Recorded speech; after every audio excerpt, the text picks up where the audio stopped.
Thank you, Deputy Jones. In the Murray case, Dr. Murray, the defendant, is present with counsel as before. The people by counsel as before. Dr. White, once again, is on the witness stand. All the jurors and alternates are present as before. Good morning again. Dr. White, good morning again, sir. Thank you. You acknowledge you're still under oath and still sworn to tell the truth? Yes, I do. Thank you. This would be a resumption of direct examination. Mr. Flanagan. I wanted to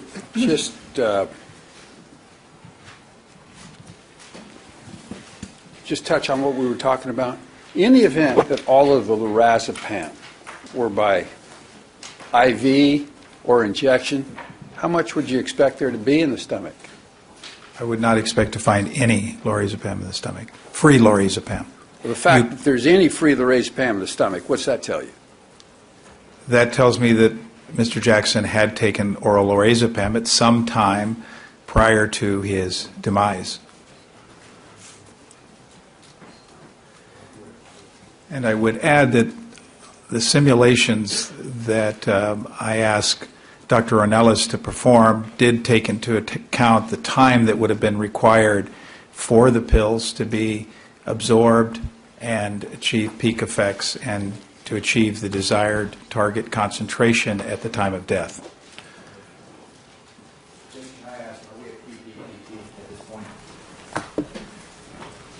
Right. Yes. Okay. Quadruple pop. All right. Now, I want to discuss this document. I believe it's prepared by Dr. Schaefer. These are rejected scenarios. You recognize that document? Yes, I do. I want to refer you to scenario number 2.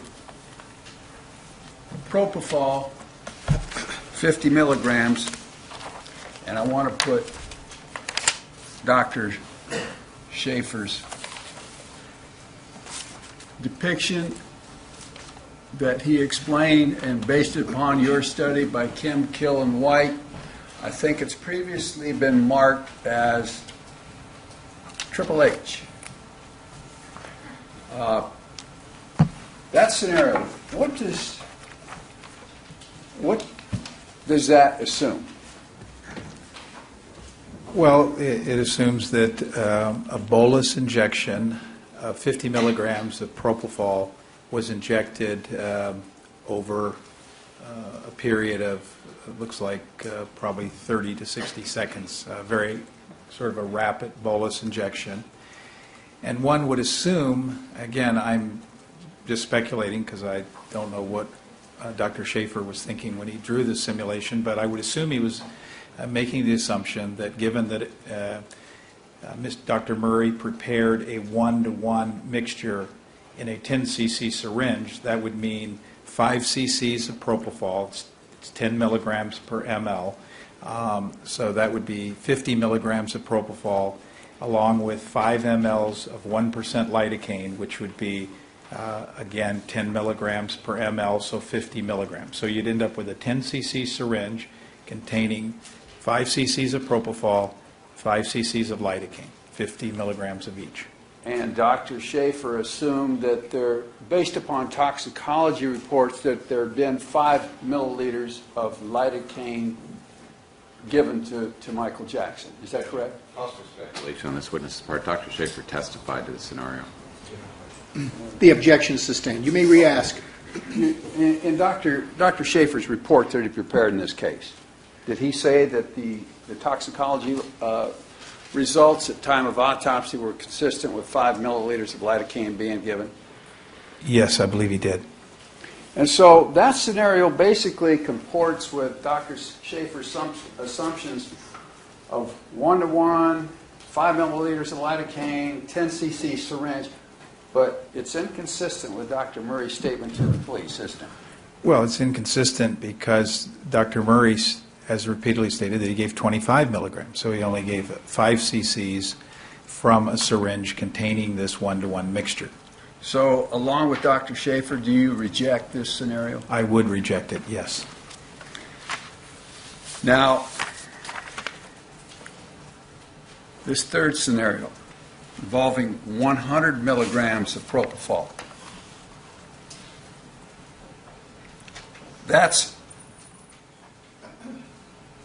I've got another exhibit I'd like to mark as QQQQ. 4 Qs. We'll go back.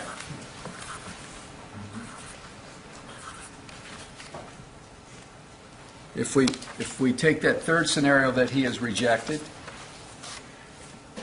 and referring to diagram quadruple Q, that involves 100 milligrams in a bolus dose to Michael Jackson, correct? Yes. Now, that is inconsistent with Dr. Schaefer's assumption that 5 milligrams of lidocaine was given, isn't it? Yes, that would assume that the entire 10 cc syringe contained propofol because it's 10 milligrams per milliliter. It's also inconsistent with the fact that Mr. Jackson always insisted on having what he referred to as anti-burn, which is the local anesthetic lidocaine, because propofol given in a 10 milligram injection like that through a small vein as he was receiving his intravenous would cause tremendous burning discomfort. And I think for that reason it is not logical. So that the 100 milligrams of propofol with 5 milliliters of lidocaine would not fit into a 10 cc syringe, would it? Absolutely not. That's a double negative. Could we clarify it, please? Would it fit into a 10 cc syringe? Absolutely not. You can get about 12 cc's maximal in a 10 cc syringe. Now we've got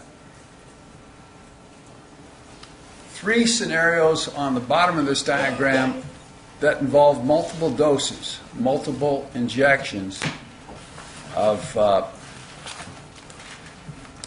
propofol over various times. I'd like to go through these individually with you.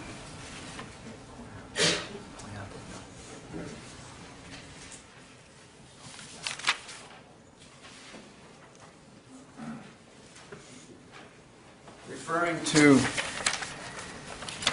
what's previously been marked as defendant's triple I,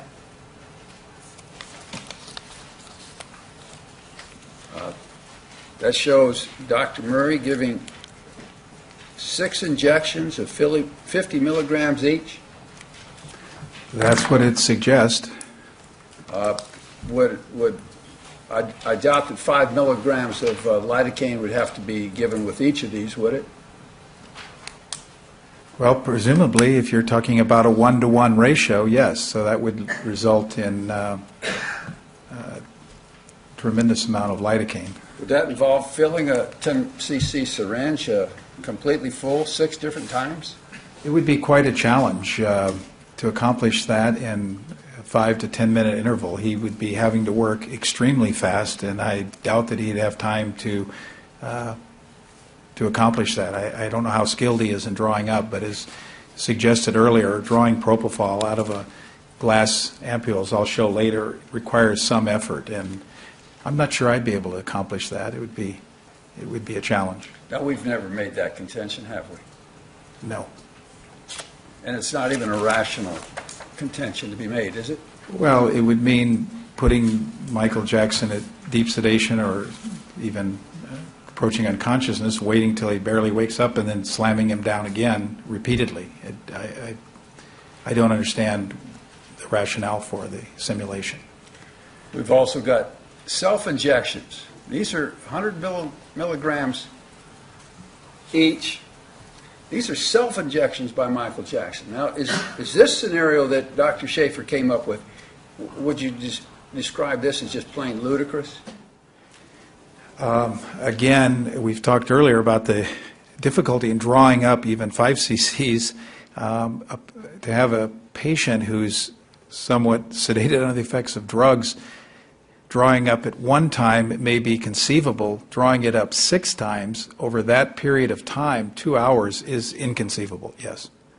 He would be knocking himself out, waking up, figuring out how to draw it up again. and then whacking in another 10 cc dose, and he'd probably be asleep before he got all 10 cc's in. So in my world, this is not a very realistic possibility, or not realistic at all. How about self-injecting 50 milligrams each? That's only slightly less absurd. I mean, would that include lidocaine also in that scenario? Well, if you assume there was a 1-to-1 ratio, yes, it would include giving 300 milligrams of lidocaine, which is, again, a huge dose and could be just toxic into of itself. You would agree that that scenario is absurd also? Slightly less absurd than the previous one, but yes. I want to return to the first scenario.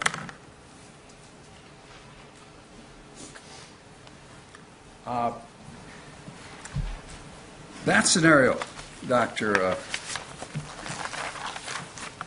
these are 25.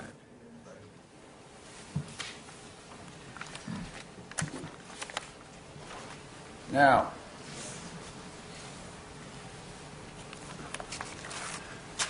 that one's not quite as absurd, is it? No, it's 25 milligrams, as we said earlier. That's a minimal sedation dose of propofol. Now, I want to refer you to previously marked Exhibit Triple G to show Dr. Schaefer's full-scale drawing. Now, that depicts a 25 milligram bolus dose, doesn't it? Yes, it does. And that 25, well, it's a bolus dose. Why would a doctor, well, that doesn't depict a dose over 3 to 5 minutes, does it? No, that depicts giving a presumably rapid bolus injection over typically 30 seconds or thereabouts. Now, would Michael Jackson be capable of doing that kind of a dose? Sustained. Would a person who had an IV in place and was conscious be capable of injecting a bolus of 25 milligrams of propofol? Speculation. Overruled on those grounds. You may answer. Yes, of course. And in the event that the person did bolus dose 25 milligrams, that would immediately shoot propofol level up to the numbers that we have there on that diagram? Well, Dr. Schaefer on this diagram shows it going up to about 5.5 or 6 micrograms per mil. It seems a little bit higher than I would have predicted, closer to 4.5 at peak. But again, it's dependent on how quickly the injection is completed. So if it's in 15 seconds, it's going to go perhaps to this level. If it's 30 or 60 seconds, it'll be more you'll have a little lower peak. So it's not unreasonable. I think it's reasonably depicts what I would expect to see in the plasma. In this diagram, Dr. Schaefer shows it going up to 6. Yes. But in his, you recall reading his report that was written on this case where he said the 25 milligram dose would only go to 4? Yes. Which is correct? Do you agree with the 6 that he's got depicted here, or the 4 that he said in his report? I think Well, it seems that that's the only choice. Sustained. What would you say would be the accurate number that 4 milligrams or 25 milligrams would go to? I think both could be accurate. It just depends on the speed with which it's injected. If you give it over 15 seconds, it could be 6. If you give it over 30 seconds, it could be 4. So if it's all